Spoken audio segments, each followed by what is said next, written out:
perbuatan kafir. Au bahimatan atau hewan ya.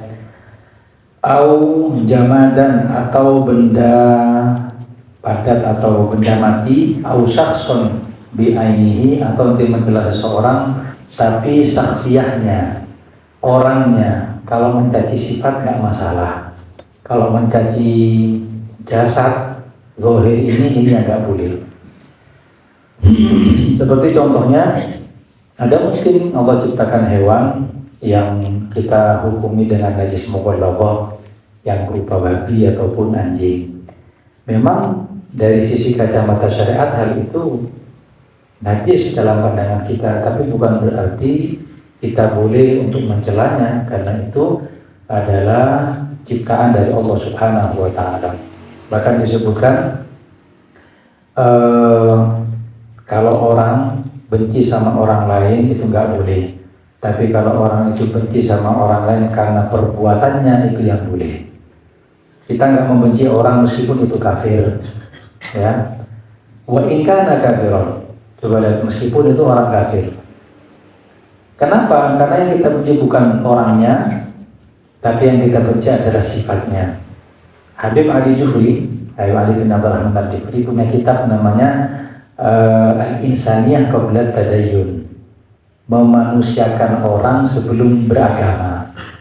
Jadi bagaimana ente menghormati manusia, orang ini, sebelum lihat sifatnya atau akidahnya yang jelek. Contoh, kita ketemu sama orang kafir, kita caci, kita bilang ente sesat, ente ini mal'un, ente ini bakal masuk neraka. Terus besoknya kita ajak masuk Islam. Kira-kira masuk Islam apa enggak? Enggak mungkin. Kenapa? Karena yang kita caci sekarang bukan lagi kafirnya, tapi yang kita caci saksiahnya. Beda kalau yang kita caci itu adalah kekafirannya. Kita bilang, anak tidak suka dari ente ini sifat kafirnya, tapi manusianya ini enggak. Kenapa? Karena manusianya ini adalah produknya anak punya Tuhan, yaitu Allah. Ente ini kan produknya Allah. Jadi anak harus memuliakan produk Tuhan saya. Karena Allah katakan walaqad karramna bani Adam. Dan kami telah memuliakan bani Adam. Allah tidak mengatakan walaqad karramna musliman, enggak. Allah katakan walaqad karramna bani Adam, kami telah memuliakan bani Adam, manusianya. Jadi yang kita benci jangan manusianya, tapi sifat yang ada dalam manusia tersebut. Bahkan di antara perkataan Imam Syaroni dalam kitabnya Al-Mukhtar Al-Anwar fi Al-Mukhtar fi Suhbatil Anwar, ya. Al-Anwar min Al-Mukhtar fi Suhbatil Akhir. Nah, beliau mengambil hadis ketika Rasul SAW disuguhkan, bukan gak suka pohon bawangnya, enggak, tapi gak suka apa ya? Baunya. Dari situ keluar pemahaman Imam Syafi'i yang mengatakan kalau mau benci sifatnya orang yang maksiat, yang kafir, tapi jangan benci kepada orangnya. Maka betul yang dikatakan Imam Haddad, illa in tahaqqaqta annahu mata 'alal kufur. Kecuali jika memang betul dia meninggal dalam keadaan kafir, Fir'aun wa Abu Jahal. Aw 'alimta anna rahmatullah la tanaluhu bihalin, atau kau tahu rahmat Allah tidak pernah tercapai sedikit pun ke iblis. Tapi kan motor-motor lisan kita ceramah, kita katakan sebagaimana terjadi kepada Fir'aun laknatullah alaih. Hatta enggak ente laknat tetap laknatullah alaih. Ada apa disebut motor-motor itu punya lisan? Agama Islam. Wa qad warada anna al-la'nah idza kharajat min al-'abdi tas'udu nahwa as-sama'. Diriwayatkan bahwasanya laknat itu ketika keluar dari mulut seseorang naik ke langit. Fatahliqu dunaha abwabuha, kemudian tertutup langit tersebut, tsumma tanzilu ilal ardi fatughlaqu dunaha abwabuha, kemudian masuk ke bumi, tertutup juga pintunya, tsumma taji ilal mal'un, dan kembali kepada orang yang dilaknat tersebut. Fa in wajadat fihi masawan, memang kalau memang betul yang dilaknat itu betul orang yang terlaknat, kena. Wa illa raja'an ala qailiha, kalau enggak maka kembali kepada yang mengucapkan. Hati-hati dengan laknat ya. Bahkan kita pernah belajar di kitab fikih di bab pernikahan ada bab apa namanya? Bab li'an. Ya, bab li'an. Kenapa? Kalau sudah li'an keluar dari lisan naik ke langit, nanti kembalinya kalau memang yang dilaknat itu berhak, maka dia terlaknat, kalau enggak kembali kepada dirinya. Makanya hati-hati. Mungkin ini yang sedikit saya sampaikan karena permintaan beliau. Nasma min Fadilatis Sayyid Ahmad Haddar bin Adus al-Idrus yulqi lana an-nasiha wal muhadarah li tullab fa alayhi falyatafaddal maghsura. Aman. Sayyidina Imam Al-Haddad. Alhamdulillah, segala puji dan syukur kepada Allah Subhanahu wa taala. Kita bersyukur atas semua nikmatnya, dan begitu juga daripada di majelis ini kita bersyukur atas nikmat membaca مشروعة في هذين الكتاب آداب سلوك المريد ورسالة المعون. Al-Habib Umar Muhammad bin Salim Habib menyebutkan kitab Imam Al-Haddad, Risalah Muawalah dan Adab Sulukul Murid adalah kitab yang di situ menjelaskan daripada tariqah Sadah Ba'alai. والإمام الحداد كما هو معروف الإمام الحداد كتب الدعوة والإرشاد بلغ صيته إلى الآفاق، وكتبه ما اهتدى بها كثير من الضالين، وكم من كافر أسلم وكم من عاصي تاب إلى الله سبحانه وتعالى في كتب الإمام الحداد. Dan semua kita mengenal Imam Al-Haddad. Beliau adalah imam yang sangat diagungkan di zamannya, dan semua orang bisa menerima daripada Imam Al-Haddad. Bahkan kitab-kitabnya yang kita kenal adalah banyak orang yang menerjemahkan kitabnya, dan banyak orang-orang yang belum mengenal Islam tertarik masuk Islam sebab kitab Imam Al-Haddad. Berapa banyak orang yang maksiat bertaubat karena kitab Imam Al-Haddad. وهي مختصرة من كتب سيدنا الإمام الغزالي. كتب سيدنا الإمام الغزالي اختصرها الإمام الحداد. Kalau kita tahu Imam Al-Ghazali, maka kitab Imam Al-Ghazali seperti Ihya Ulumuddin dan yang lainnya diringkas oleh Imam Al-Haddad di kitab-kitabnya. يقولون أن الإمام الشعراني أشعر الطريقة، والإمام الغزالي غزلها، والإمام الحداد سهلها وبسطها. Dan dikatakan Imam Syarani adalah tokoh Sufiyah dalam beliau. Imam Syarawi adalah dikenal menanam daripada tariqah. Kemudian Imam Al-Ghazali yang dipupuk oleh Imam Al-Ghazali. Ibaratnya seperti itu, dan Al-Imam Al-Haddad yang mensajikannya untuk kita. وكان سيد الإمام الحداد من حين نشأ وهو أعمى العيون، ولكنها بصيرته مفتوحة، وكان ينظر بعين البصيرة في جميع أحواله وفي جميع شؤونه. Imam Al-Haddad dari sejak kecilnya diambil penglihatan zahirnya, tetapi dibukakan penglihatan batinnya oleh Allah Subhanahu wa taala dari sejak kecil. وكان يقول ما نلناه لا بكثرة الكلام ولا بكثرة الكلام ولا بالازدحام بكثرة الازدحام وغيره، ولكن بصفاء القلب مع الله سبحانه وتعالى وبالتبتل في الأسحار. Beliau Imam Al-Haddad tidak لا بكثرة الكلام ولا بالمزاحمة الرجال. Imam Al-Haddad mengatakan kesuksesannya adalah bukan karena banyaknya beliau memberikan nasihat atau berbicara atau dengan ramainya belajar dengan banyak orang, akan tapi beliau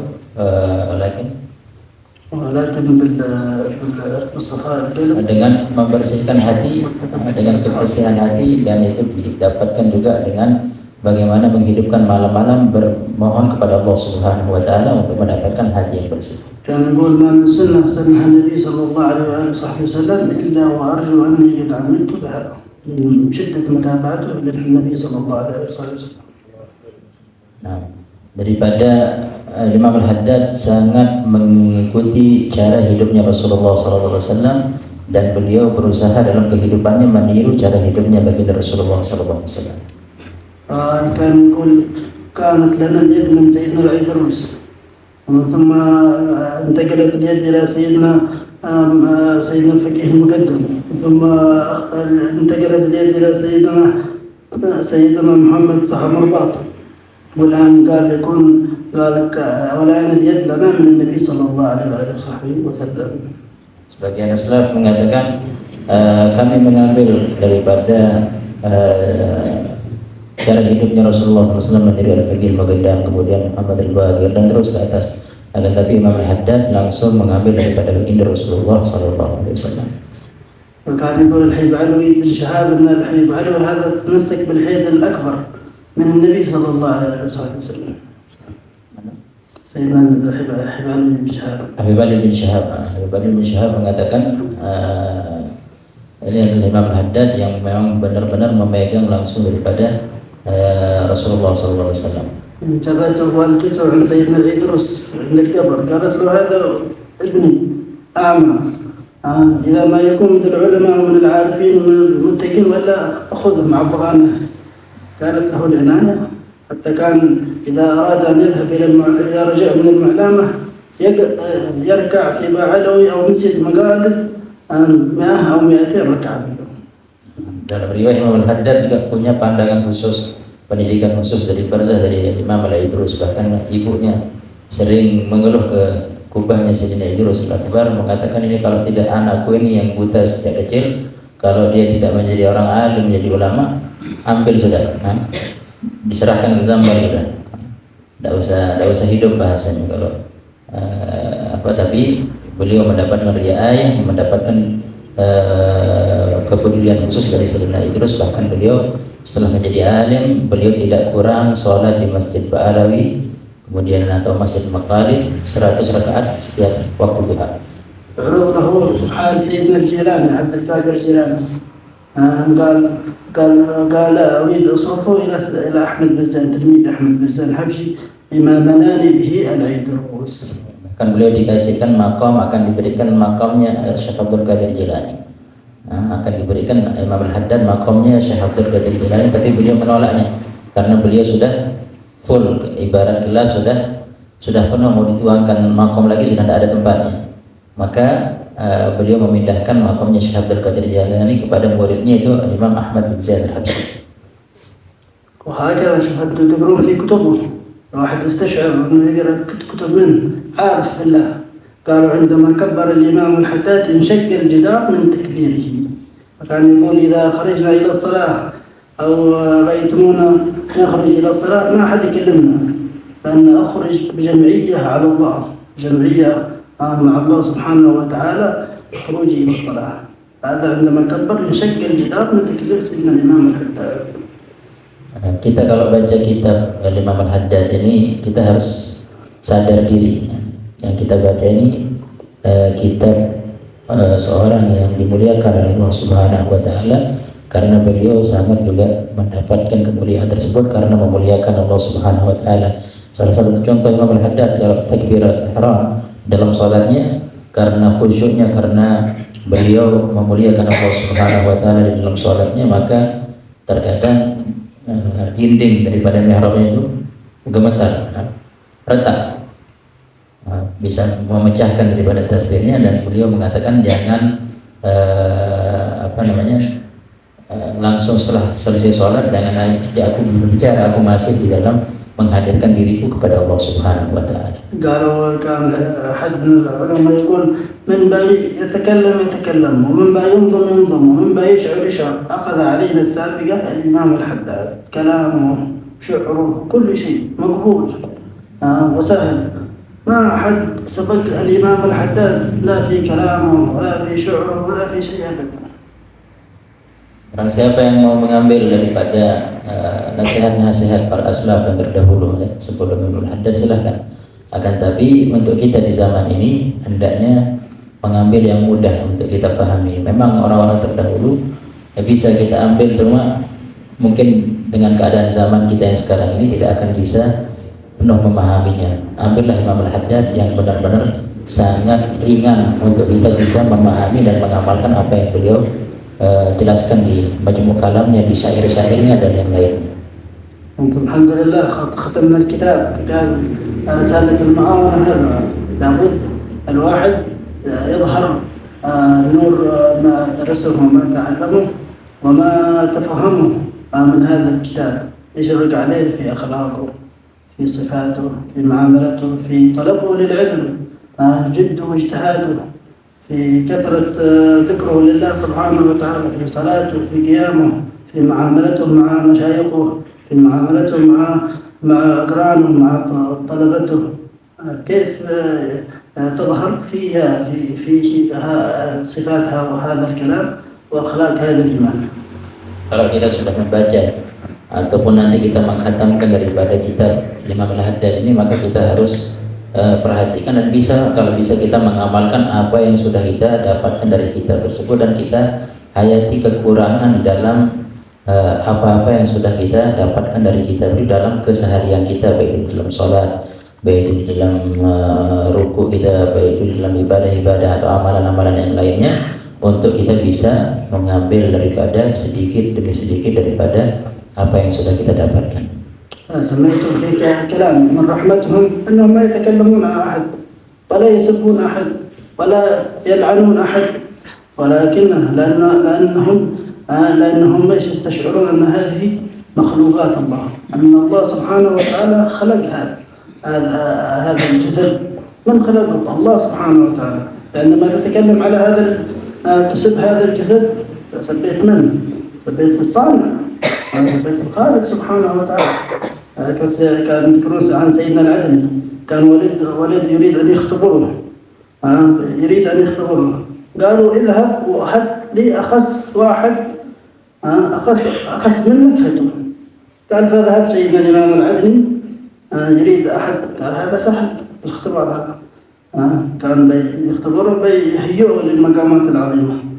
قال فذهب وجد واحد ما هو طالب علم، قال هذا أنا عالم ما هو طالب علم، يريد أن يأخذه، تذكر قال هذا في لا إله إلا الله مسلم، يمكن هذا يدخل الإسلام، يدخل الجنة وأنا علي ذنوب تكبري ولا شيء ولا تركه. فذهب إلى وجد واحد كافر، قال هذا يمكن أخس مني، هذا أنا في لا إله إلا الله. وفي الطريق قال يمكن هذا يكون يدخل الجنة ويتبدل حاله من الكفر إلى الإسلام. غشاه رحمة الله سبحانه وتعالى فتركه حتى وصل به الحال إلى أن وجد كلب ميت ربطه في الطريق، وهو في الطريق بيروح عند أبوه، تذكر قال أنا يمكن أدخل النار، هذا يصير إلى تراب، هذا يصير إلى تراب. قال فتركه فذهب إلى عند أبوه، قالوا ما لك؟ قالوا نعم، قال أنا أخس واحد.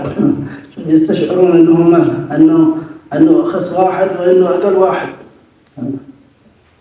Begitu tadi Imam Al-Haddad di kalamnya, bahwa beliau tidak pernah mengajarkan daripada untuk melaknat daripada orang yang sudah dilaknat oleh Allah Subhanahu wa Ta'ala, tidak mengajarkan kita mengotori daripada lisan kita untuk mencela setiap siapapun orang. Tidak pernah kita di dalam Imam Al-Haddad di dalam kehidupannya mengajarkan kita memuliakan setiap orang yang kita anggap walaupun dia adalah ahli maksiat. Jadi sebagaimana tadi sudah dijelaskan bahwa jangan sampai kita menghina ciptaannya Allah Subhanahu wa Ta'ala secara tidak langsung. Jadi dikatakan secara tidak langsung kita menghina daripada penciptanya. Maka di Imam Abu Bakar Al-Adani juga mengetes daripada anaknya, yaitu Abu Bakar untuk berdakwah, bagaimana dia akan keluar dakwah dan disuruh untuk mencari orang yang lebih buruk daripada dirinya. Maka dia keluar mencari di pasar orang yang lebih buruk. Ada orang yang tidak alim, tidak pernah belajar ilmu, dia bilang ini orang tidak ada ilmunya. Begitu dia mestorkan ke ayahnya, dia bilang kalau ini meninggal dalam kalimat la ilaha illallah, terus aku belum tentu meninggal dalam kalimat la ilaha illallah. maka dia akan masuk surga. Aku belum tentu mencium baunya surga. Nah, maka dia cari lagi orang yang lain, orang yang ahli maksiat. Setelah dia cari orang yang ahli maksiat juga seperti itu. Kalau dia taubah, Allah terima taubatnya dan dia meninggalkan dalam keadaan la ilaha illallah, dia akan masuk surga. Nah, dia cari lagi orang kafir, ketemu orang yang kafir, ini orang tidak ada kalimah la ilaha illallah, maka akan distorkan ke orang tuanya. Dia bilang ini kalau Allah kasih dia hidayah terus mengucapkan la ilaha illallah dan meninggal, maka dia juga masuk surga. Sedangkan aku belum tentu tetap meninggal dalam keadaan la ilaha illallah. Maka tidak tahu akhirnya dia lagi cari di pasar yang ada di kota Aden, ketemu anjing yang sudah mati. Nah, diikat anjing ini mau dibawa ke ayahnya. Tidak tahunya dia bilang di tengah jalan, ini anjing tidak masuk neraka, sedangkan aku bisa saja dihisab. Mana yang lebih baik, yang masuk neraka apa yang tidak masuk neraka? Maka dia tidak jadi dan dia melaporkan kepada ayahnya, tidak ada yang lebih buruk kecuali diriku. وهكذا قال سيدنا العيدروس هيا قالوا الآن تصلح للخلافة وغيرها، وقالوا إنه من ظن أنه أفضل من في المجلس فهذا المتكبر، يظن أنه أفضل حتى أقل واحد، أنا أفضل من فلان. حبيب عبد القادر بن محمد السقاف قال ما نلناه من العلوم وغيرها إلا بحسن الظن فيها. قال أستشعر أني أخص واحد وأن هذول أفضل مني وأدعي لهم أنهم يكونون أفضل مني. قال فبلغت ما بلغته إلا بحسن الظن فيها.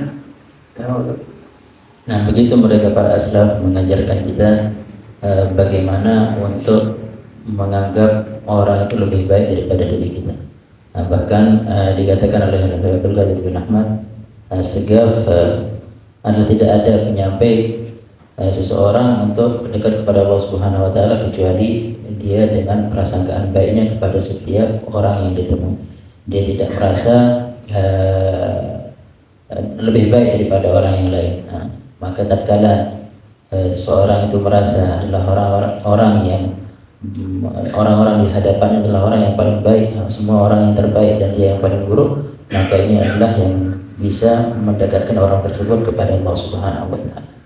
ذكر عن سيدنا أبو بكر الصديق أنه كان واحد جاء يشد عليه ويسبه وكذا وكان ساكت، والنبي صلى الله عليه وسلم كان ساكت حتى زاد هذا الرجل فرد عليه سيدنا أبو بكر.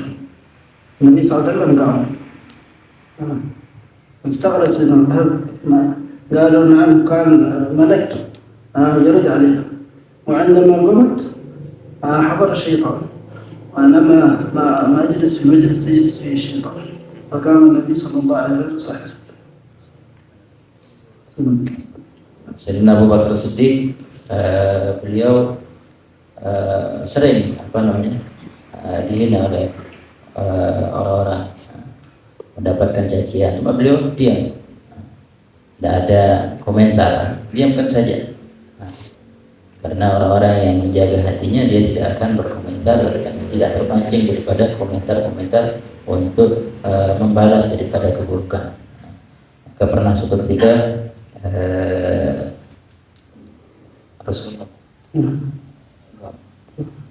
Rasulullah berdiri,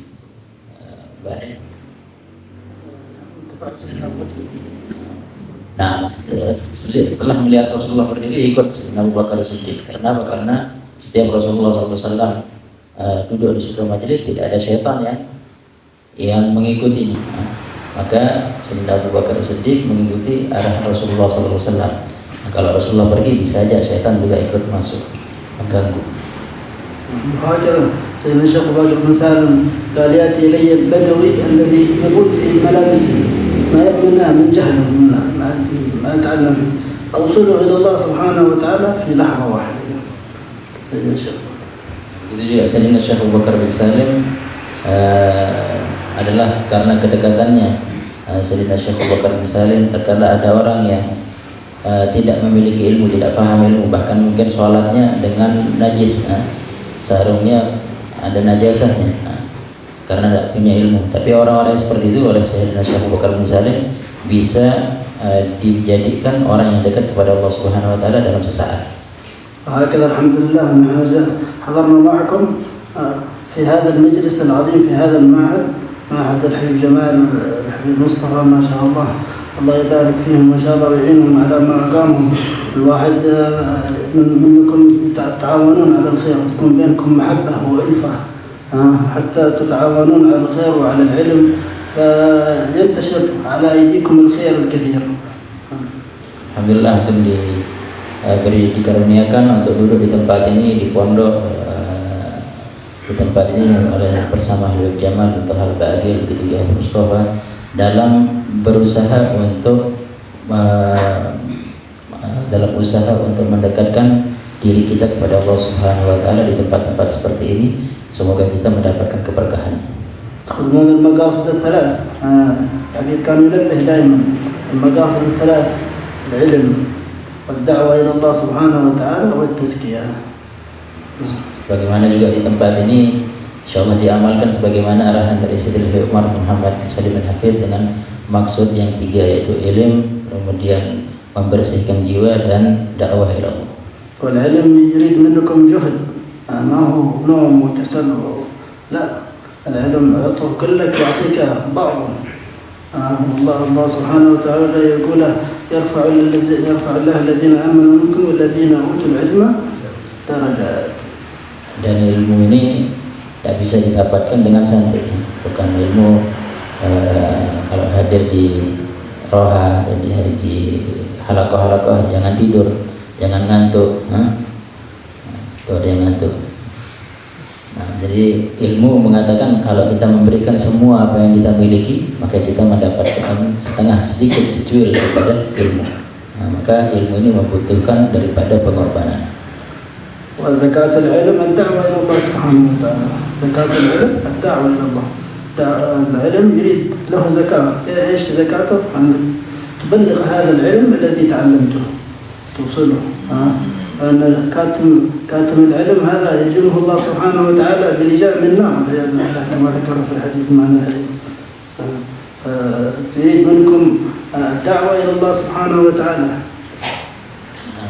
Di dalam ilmu juga, di situ tatkala kita sudah mendapatkan ilmu, sebagaimana harta, tatkala kita dapatkan harta ada zakatnya, maka ilmu ini tatkala kita sudah dapatkan zakatnya adalah dakwah. Nah, kita harus menyampaikannya sehingga kita dapatkan keberkahan daripada ilmu tersebut.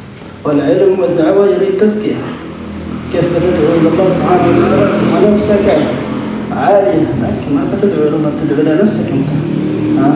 ويظن نفسه انه عالم خلاص بلغ مرتبه عاليه في العلم، كيف؟ تمام، فيريد تزكيه، يريد تزكيه. Di dalam ilmu juga dan dakwah harus ada pembersihan jiwa. Di dalam dakwah bukan kita mengajak orang. Dakwah itu adalah pertama adalah pembersihan jiwa kita, dakwah pada diri kita terdahulu, barulah kita akan sampaikan ke orang, sehingga kita jangan sampai dengan ilmu tersebut bukan membersihkannya, bahkan mengotorinya, yaitu dengan berbangga diri. Jangan berbangga diri tatkala kita merasa sudah memiliki ilmu dan orang-orang yang tidak memiliki ilmu di bawah kita. Alhamdulillah ala ma akramna wa ala ma amna, wa nahnu jina muslimin, masyaallah, min masyayikhna wa min talaba kulluhum jina muslimin. Du'u lana wa خلونا على بالكم واذكرونا دائما. الحمد لله. هيئوا لكم الأماكن الحبيب جمال بعقيل والحبيب مصطفى الخلد، ما شاء الله. نسأل الله سبحانه وتعالى أن يعينهم على ما أقامه الله سبحانه وتعالى، وأن يوسع هذه الأماكن، أماكن الدعوة إلى الله سبحانه وتعالى، وأن يكونوا مقبولين، في كل عمل يعملونه، وفي كل فعل يفعلونه، وفي كل كلام يتكلمون به. نسأل من الله سبحانه وتعالى أن يتقبله وأن يكون مقبولا عنده بعين عناية الحبيب صلى الله عليه وسلم وأسلافنا ومشايخنا. الحمد لله رب العالمين. Kita di sini bukan untuk memberikan nasihat atau ilmu, tapi kedatangan di sini adalah juga untuk menimba ilmu, dan mencari keberkahan, yaitu minta doa khususnya dari Habib Jamalullah Baqi dan Mustafa Kiri. Semoga semua dalam lindungan Allah Subhanahu wa taala. Billahi taufiq. Alhamdulillah. Alhamdulillah, jazakallahu khair.